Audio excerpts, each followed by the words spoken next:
بلند دنیا میں ہر سو خدا کا نام کیا۔ السلام علیکم ورحمۃ اللہ وبرکاتہ۔ ان الحمد للہ نحمده ونصلی علی رسولہ الکریم، اما بعد۔ کچھ چیزیں ایمان کی بنیاد ہوا کرتی ہیں،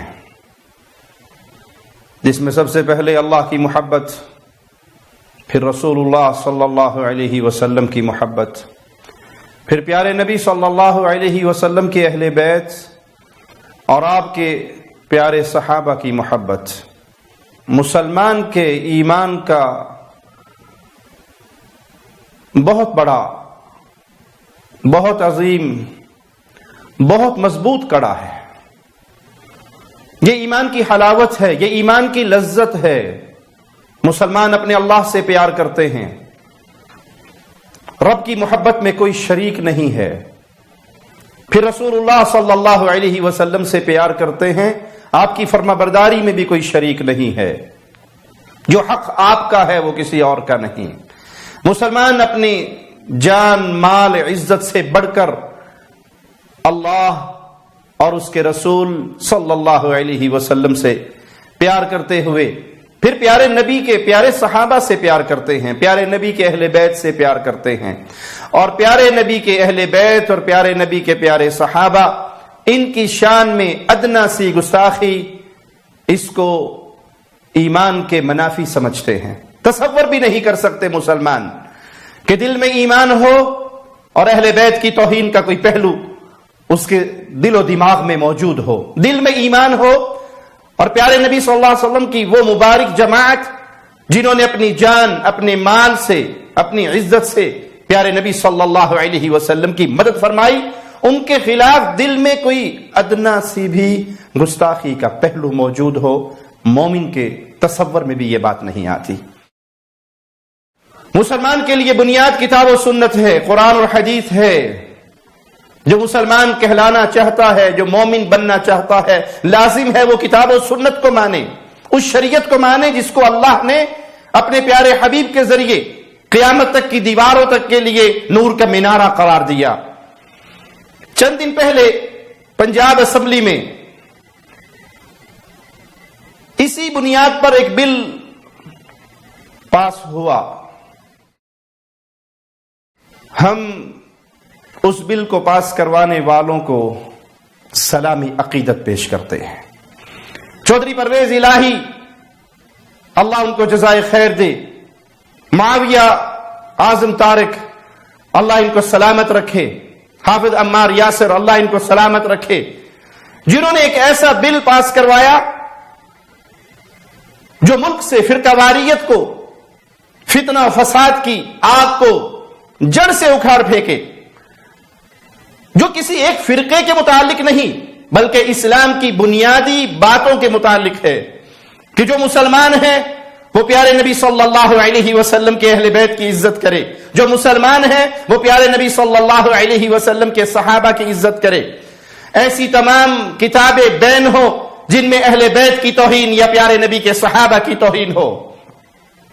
یہ کام بہت پہلے ہو جانا چاہیے تھا، لیکن خیر جب بھی ہوا بہت مناسب ہوا، تاکہ اس کی بنیاد پر ہر شر پسند کا شر مٹا دیا جائے، اور یہ پیارا ملک جس کو ہم نے اسلام کے نام پہ حاصل کیا، جو اللہ کی طرف سے ہمارے لیے ایک انعام تھا، جس کو ان وعدوں پہ لیا گیا تھا کہ ہم یہاں پر کتاب و سنت کے مطابق زندگی گزاریں گے، اس ملک کے باسیوں کے لیے یہ بہت بڑی خوشخبری کہ کوئی شخص آج کے بعد نہ اہل بیت کی توہین کر سکے گا اور نہ پیارے نبی صلی اللہ علیہ وسلم کے صحابہ کی توہین کر سکے گا۔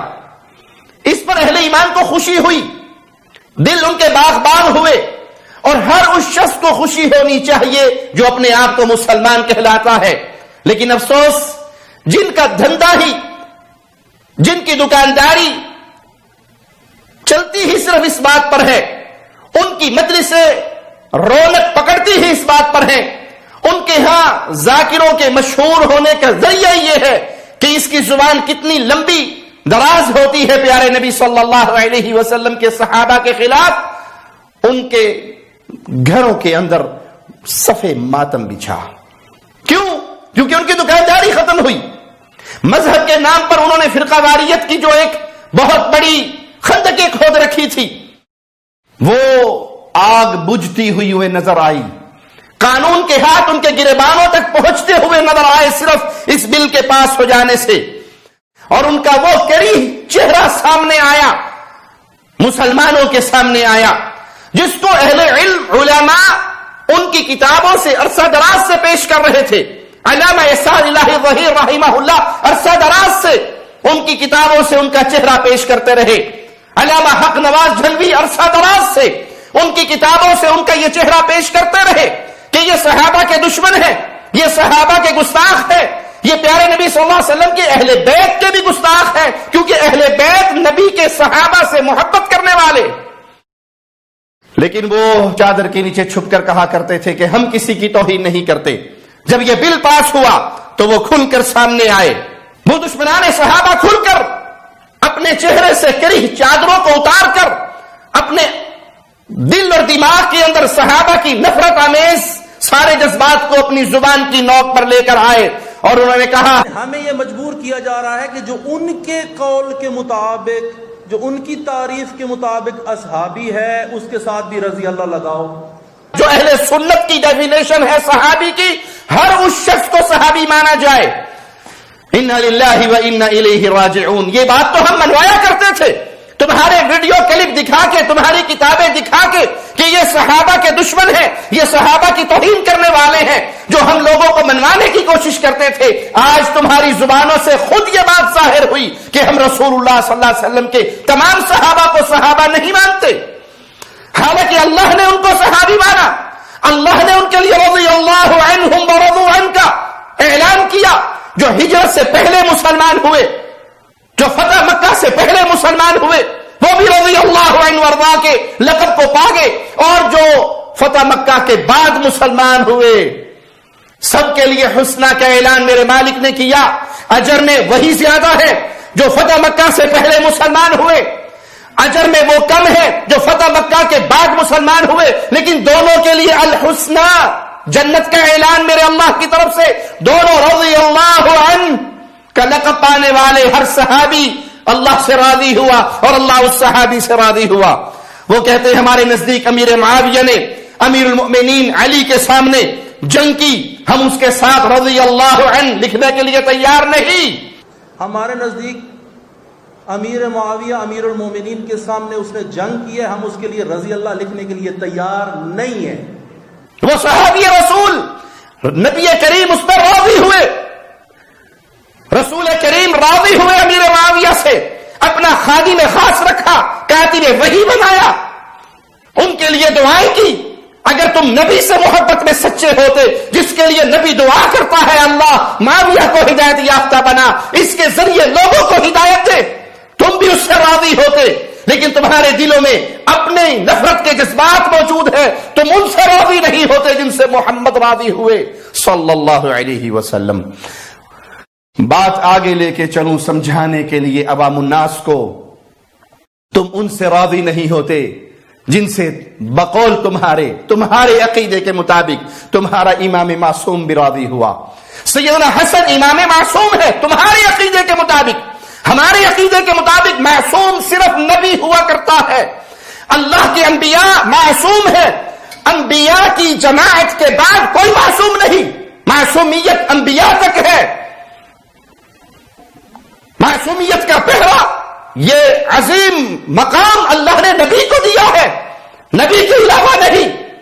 کوئی معصوم نہیں، لیکن تمہارے نزدیک معصوم ہے. اور تم اپنی عقیدے پہ اتنا پختہ ہو کہ اگر کوئی معصومیت کا انکار کرے تم اس کے لیے فرقہ واریت کی آگ بھڑکا دیتے ہو. آصف جلالی کو جیل کی سلاخوں کے پیچھے کیوں پھینکا؟ اس اس لیے کہ اس نے یہ کہا تھا سیدہ فاطمہ الزہرا رضی اللہ تعالی عنہا، جن کی محبت ہمارے ایمان کا جزء ہے، جو میرے رسول کی لخت جگر ہے، جو خاتون جنت ہے، جو علی کی زوجہ ہے، جو حسنین کی ماما ہے، جو افضل ترین عورتوں میں شامل ہے، جس کے لیے میرے رسول کھڑے ہوا کرتے تھے، میرے آقا کھڑے ہوا کرتے تھے، ماتھے کو چومتے تھے، ہاتھ کو چومتے تھے، اپنی جگہ پر بٹھاتے تھے۔ صدیقہ کائنات عائشہ فرمایا کرتی تھی کسی نے چلتے ہوئے اگر چال میں مشابہت رسول اللہ والی دیکھنی ہے تو فاطمہ کو چلتا ہوا دیکھ لے، اتنی عصمت والی فاطمہ الزہرا رضی اللہ تعالی عنہا۔ لیکن معصوم نہیں، معصوم صرف رسول کریم انبیاء کی جماعت ہوا کرتی ہے۔ تمہارے عقیدے میں یہ ہے کہ نہیں سیدنا علی اور ان کی اولاد ائمہ یہ سب معصومین ہیں؟ اگر یہ معصومین ہے، معصوم خطا نہیں کرتا تمہارے نزدیک، تمہارے عقیدے کے مطابق، تو حسن نے ہاتھ دیا امیر معاویہ کے ہاتھ میں۔ اگر حسن معصوم ہے، معصوم خطا نہیں کرتا، تو پھر امیر معاویہ کو امیر المؤمنین سیدنا حسن نے بنایا، اپنا ہاتھ سیدنا حسن نے دیا، سیدنا حسین نے دیا، علی کے منبر پہ بٹھایا اور ان کی فرما برداری اختیار کی، ان کی تباہ اختیار کی، امت کے دو ٹکڑوں کو اکٹھا کیا۔ یہ وہ پیاری ہستی، تم تو اہل بیت کے بھی دشمن ہو، اہل بیت کے عظیم فرزند سیدنا حسن نے جس معاویہ کو امیر المؤمنین کہا، تم نے کہا کہ نہیں، ہم ان کے نام کے ساتھ رضی اللہ عنہ نہیں لکھ سکتے۔ اور جو سقیفہ بنو ساعدہ میں پیغمبر کی وفات کے بعد اکٹھے ہوئے، ہم ان کی اہانت نہیں کرتے، لیکن ان کے اس فعل کو غیر قانونی فعل سمجھتے ہیں۔ جو سقیفہ بنی ساعدہ میں بعد از پیغمبر جمع ہوئے، ہم ان کی اہانت نہیں کرتے، لیکن اس کو غیر قانونی فعل شمار کرتے ہیں۔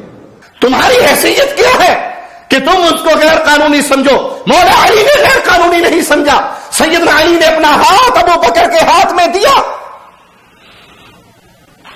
یہ الگ بات ہے کہ یہ بات کہی کہ ہم قرابت کا حق رکھنے کی وجہ سے یہ امید رکھتے تھے کہ ہم سے مشورہ ہو، لیکن امت اکٹھی ہوئی، صحابہ کی پوری جماعت اکٹھی ہوئی تو سیدنا علی پیچھے نہیں رہے، بیعت کی، مسجد نبوی میں آ کر بیعت کی، علن اعلان بیعت کی، سب کے سامنے بیعت کی، عمر کی بھی بیعت کی، عثمان کی بھی بیعت کی، تینوں کو خلیفہ راشد سیدنا علی نے مانا۔ وگرنہ تم سمجھتے ہو کہ تمہارے اندر جرت ہے، تمہارے اندر اخلاقی غیرت ہے، نعوذ باللہ مولا علی میں نہیں تھی کہ وہ ان کو ناجائز بھی سمجھتے تھے، غاصب بھی سمجھتے تھے، نا حق بھی سمجھتے تھے، راشد نہیں سمجھتے تھے، اور پھر ہاتھ بھی ان کے ہاتھ میں دیتے تھے، ان کے مشیر بنتے تھے، ان کے مدینے سے باہر جانے پر مدینے کے والی بنتے تھے، ان کی حکومت میں عہدے تسلیم کرتے تھے، عہدے قبول کرتے تھے۔ جو شخص کسی بادشاہ کو نہیں مانتا وہ اس کی حکومت کے عہدوں کو بھی ٹھکرا دیتا ہے، لیکن علی نے عمر کے دیے ہوئے ذمہ داریوں کو نبھایا، قبول کیا، مشیر رہے۔ تم نے کھل کر کہا کہ ہم۔ پھر ایک اور مصیبت جو اس قانون کے اندر ہے، آپ ذرا کھول کے دیکھیں کہ اس کی شک نمبر 8 یا اس فلاں کے اندر آیا ہوا ہے کہ جی آپ نے خلیفہ راشد کہنا ہے فلاں فلاں اور فلاں کو۔ بھائی ہم نے خلیفہ راشد نہیں سمجھتے ان کو، ہم نے وحدت کے لیے، ہم وجلے سے وحدت مسلمین ہیں، ہم وحدت مسلمین کے لیے ہم نے ایڑی چوٹی کا زور لگایا ہے۔ وحدت کا مطلب مرجر نہیں ہے کہ ہم اپنا اعتقاد چھوڑ کر ان کے اعتقاد کے اندر شامل ہو جائیں۔ ہمارا اپنا اعتقاد ہے، ہماری اپنی شناخت ہے، ہم اہانت نہیں کریں گے، لیکن اپنے اعتقاد کو بھی ہاتھ سے دینے کے لیے تیار نہیں۔ یہ بل یہ ہمیں کہہ رہا ہے کہ جن کو تم اصحاب اپنی تعریف کے ساتھ نہیں سمجھتے ان کو بھی صحابی رسول لگاؤ، آخر میں رضی اللہ بھی لگاؤ۔ اس قسم کی بہت ساری بکواسات نام نہاد مجلس وحدت کے لیڈروں نے کی، جبکہ حقیقت یہ ہے کہ ان کے سانڈ کی طرح پھرتے بے لگام بدتمیز جاہل اور نام نہاد ذاکر و علامہ جگہ جگہ پیارے نبی صلی اللہ علیہ وسلم کی صحابہ کی توہین کرتے رہے، جس کا سلسلہ بڑھ رہا ہے، اور اس پاک وطن میں یہ فتنے اور فساد کی آگ کو بھڑکانا چاہتے ہیں، امن و امان کو برباد کرنا چاہتے ہیں۔ ان فتنوں کو روکنے کے لیے، ان فساد کو روکنے کے لیے پنجاب اسمبلی کا پاس کردہ یہ بل، ہم ان پاس کرانے والوں کا شکریہ ادا کرتے ہیں، اور ان ظالموں کا یہ کہنا کہ ہم یہ نہیں مانتے وہ نہیں مانتے یہ ہمارے نظریات ہیں۔ تو جناب اگر تمہارا دعویٰ مسلمان ہونے کا ہے، مومن ہونے کا ہے، تو مومن کے لیے ترازو کتاب و سنت قرآن و حدیث ہوا کرتا ہے. تمہارے نظریات قرآن کے بھی خلاف ہیں، پیارے نبی صلی اللہ علیہ وسلم کی احادیث کے بھی خلاف ہیں، اہل بیت کی سوچ کے بھی خلاف ہیں. وگرنہ سیدنا حسن نے امیر معاویہ کو امیر المؤمنین مانا، سیدنا حسین نے امیر معاویہ کو امیر المؤمنین مانا، ان کے ہاتھوں میں ہاتھ دیا. معیار ہمارے نزدیک قرآن ہے، اور قرآن پیارے نبی صلی اللہ علیہ وسلم کے صحابہ کے ایمان کی گواہی دیتا ہے.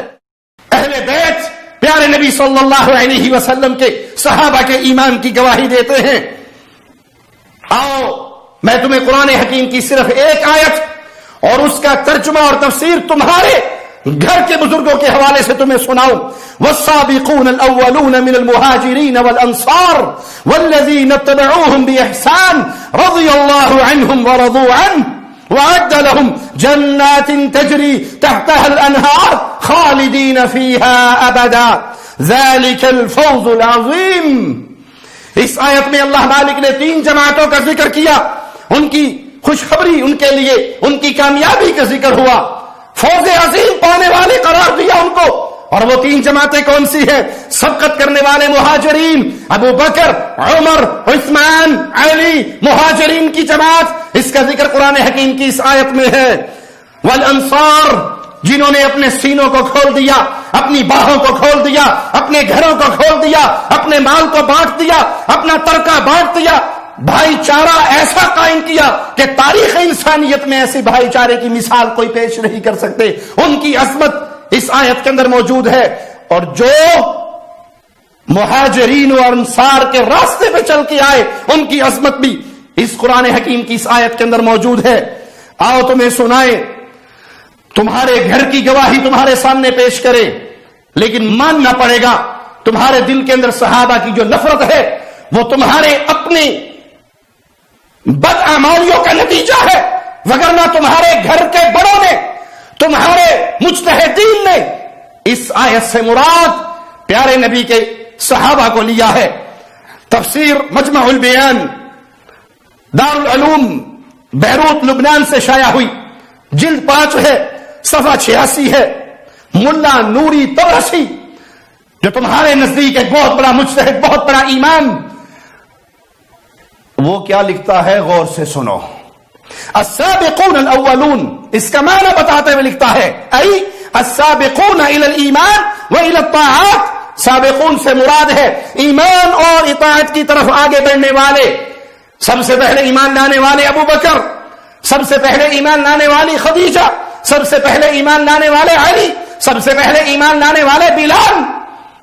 تمہارا شیخ کہہ رہا ہے اس سے مراد ایمان میں سبقت لے جانے والے، فرما برداری میں سبقت لے جانے والے. وَإِنَّمَا مَدَحَهُمْ بِالسَّبْقِ لِأَنَّ السَّابِقَ إِلَى الشَّيْءِ يَتْبَعُهُ غَيْرُهُ فَيَكُونَ مَتْبُوعًا وَغَيْرُهُ طَابِعٌ لَهُ فَهُوَ إِمَامٌ فِيهِ وَدَاعٍ لَهُ إِلَى الْخَيْرِ بِسَبْقِهِ إِلَيْهِ. اللہ تعالیٰ نے ان کے سبقت لے جانے کے ذکر کے ساتھ ان کی مدح و تعریف کی. وہ اس لیے کہ کسی چیز کی طرف سبقت لے جانے والے کی دوسرے بھی پیروی کرتے ہیں تو وہ مطبوع، اور دوسرے ان کے فرما برداری کرنے والے. یہ گواہی تمہارے اپنے گھر کی، یہ تمہارے اپنے شیخ کی تفسیر، یہ اس کا اپنا ترجمہ اور یہ اس کی اپنی وضاحت. ملا نوری طبرسی لکھتا ہے وفی هذه الآیہ دلالۃ علی فضل السابقین. اس آیت میں دلالت ہے جو سبقت لے گئے ایمان لانے میں، ان کی فضیلت ہے سب پر، ان کا امتیاز ہے سب پر. لما لاحقهم من انواع المشقۃ فی نصرۃ الدین فمنها، یہ ان کو فضیلت کیوں ملی؟ کیونکہ انہوں نے بہت مشقت برداشت کی، بڑی تکلیفیں اٹھائی اس دین کو اپنے سینے سے لگا کر اوروں تک پہنچانے میں. اور وہ مشقتیں بھی بیان کی تمہارے شیخ نے. اپنے قریبیوں کو چھوڑا، رشتہ داروں کو چھوڑا، عزیزوں کو چھوڑا. ومنها مباینۃ المألوف من الدین ومنها نصرۃ الاسلام مع قلة العدد وکثرة العدو ومنها السبق الى الایمان. اپنے گھر کی گواہی کو سامنے رکھو، اپنے شیخ کے الفاظ پہ غور کرو. انہوں نے دین اسلام کی نصرت میں مختلف مشقتیں برداشت کی، جیسے خاندان و اقارب کی جدائی، جو رائج دین تھا اس کو چھوڑنا اور اس سے الگ ہونا، ایمان والوں کی تعداد قلیل اور دشمنوں کی تعداد بہت زیادہ، اس کے باوجود انہوں نے اسلام کی نصرت کی، ایمان کی طرف دعوت دینے میں اور سبقت لے جانے میں وہ آگے رہے۔ یہی وجہ ہے کہ ان کی فضیلت اور ان کی شان بہت زیادہ ہے۔ من المہاجرین کی تفسیر میں لکھتے ہیں الذین ہاجروا من مکہ الی المدینہ والی الحبشہ، وہ لوگ جنہوں نے مکہ سے مدینہ اور حبشہ کی جانب ہجرت کی۔ کیا سیدنا عثمان رضی اللہ عنہ وارضا ان مہاجرین میں شامل نہیں؟ کیا سیدنا عثمان کی زوجہ میرے رسول کی بیٹی ان میں شامل نہیں؟ تم نبی کی بیٹیوں کا انکار کرو، تمہارے نزدیک گستاخی نہیں؟ کہ اس میں اندر لکھا ہے نبی کی 4 ڈاٹرز آف پروفٹ محمد صلی اللہ علیہ وآلہ وسلم، یعنی انڈائریکٹلی ہم سے منوایا جا رہا ہے کہ نبی کی 4 بیٹیاں تھیں، ہم نبی کی 1 بیٹی مانتے ہیں، باقی ربائب ہیں۔ تم رسول کی بیٹی ہے جو تمہاری اپنی کتابوں کے اندر موجود ہے، جس پر الگ سے ہم تفصیل سے کئی لیکچر ریکارڈ کروا چکے کہ رسول کریم صلی اللہ علیہ وسلم کی 4 بیٹیاں جو شیعہ کی اپنی کتابوں کے اندر موجود ہے، تمہارے بڑوں نے تسلیم کیا، آج تم اس کا فتنہ اٹھا کر اس کا انکار کرو، یہ کوئی گستاخی نہیں۔ اور اگر کوئی یہ کہہ دے کہ معصوم صرف نبی ہے، اہل بیت کی عزت بہت بلند ہے لیکن وہ معصوم نہیں، تم کہتے ہو گستاخی ہو گئی۔ تم صحابہ کے ایمان کا انکار کرو، تم تکفیری نہیں۔ تم ابو بکر کے ایمان کا انکار کرو، تم تکفیری نہیں۔ تم عمر کے ایمان کا انکار کرو، تم تکفیری نہیں۔ تم عثمان کو نعوذ باللہ مومنین کی جماعت میں نہ سمجھو، امیر المومنین نہ سمجھو، تم تکفیری نہیں۔ اور اگر کوئی تمہارے ایمان کا انکار کر دے تو تم کہتے ہو یہ بل کسی تکفیری نے تیار کیا ہے۔ یہ لگتا ہے کہ کسی تکفیری شخص نے یہ ڈرافٹ کر کے ان کے حوالے کیا ہے۔ یہ بل تکفیری نے تیار نہیں کیا، اہل سنت کے فرزندوں نے تیار کیا ہے۔ اور میں آواز لگانا چاہتا ہوں ہر اس شخص کو جو اہل سنت کہلاتا ہے، اہل سنت ہونے کا دعوے دار ہے، اٹھو اللہ کے لیے، محمد کریم کی ختم نبوت کے لیے اٹھو، پیارے نبی کے اہل بیت کی عظمت کے لیے اٹھو، پیارے نبی کے صحابہ کی عظمت کے لیے اٹھو، اور آج دیوار بن جاؤ، ابن سبا یہودی کے ماننے والوں کے سامنے ایمان کا پہاڑ بن کے کھڑے ہو جاؤ کہ ہم قطعاً اس شخص کو اجازت نہیں دیں گے جو ابو بکر کے ایمان کا انکار کرے، عمر عثمان علی کے ایمان کا انکار کرے، صحابہ اہل بیت کے ایمان کا انکار کرے۔ ہم اس کو پنپنے کی اپنی دھرتی پہ اجازت نہیں دیں گے۔ ہم نہ ناسبیت کو پسند کرتے ہیں نہ رافضیت کو پسند کرتے ہیں۔ اپنے اپنے مدرسوں میں رہو، اپنی اپنی عبادت گاہوں میں رہو، اور وہاں رہ کر جو تمہارا دین ہے تم اس پہ چلنا چاہتے ہو تو تمہیں مبارک ہو، قیامت کے دن فیصلہ تمہارے سامنے ہوگا، حق پہ کون ہے باطل پہ کون ہے۔ لیکن تم یہ سمجھو چوک میں، چوراہے میں، گلی میں صحابہ کے ایمان کا انکار ہو اور سنی سوئے اور رہ جائے، اللہ کی قسم سنی کٹ جائے گا، سنی مر جائے گا۔ گستاخ صحابہ کے جرائم پہ سنیت سوئے گی نہیں، جاگتی رہے گی، پہرا دے گی، کیونکہ یہ میرے ایمان کا مسئلہ ہے، یہ میرے عقیدے کا مسئلہ ہے، یہ میری جنت و جہنم کا مسئلہ ہے۔ ہم جگائیں گے اور جاگتے رہیں گے، اور جاگنے اور جگانے کی عمل میں اگر ہمیں موت بھی آ گئی، موت کو سینے سے لگا کے شہادت کے مقام پہ فائز ہوں گے، لیکن رب محمد کی قسم یہ نہیں ہو سکے گا کہ صدیق، فاروق، عثمان، حیدر کرار ان کے دشمنوں کو ہم زبان کھولنے کی اجازت دیں کہ وہ اہل ایمان کے ایمان سے کھیلتے رہیں۔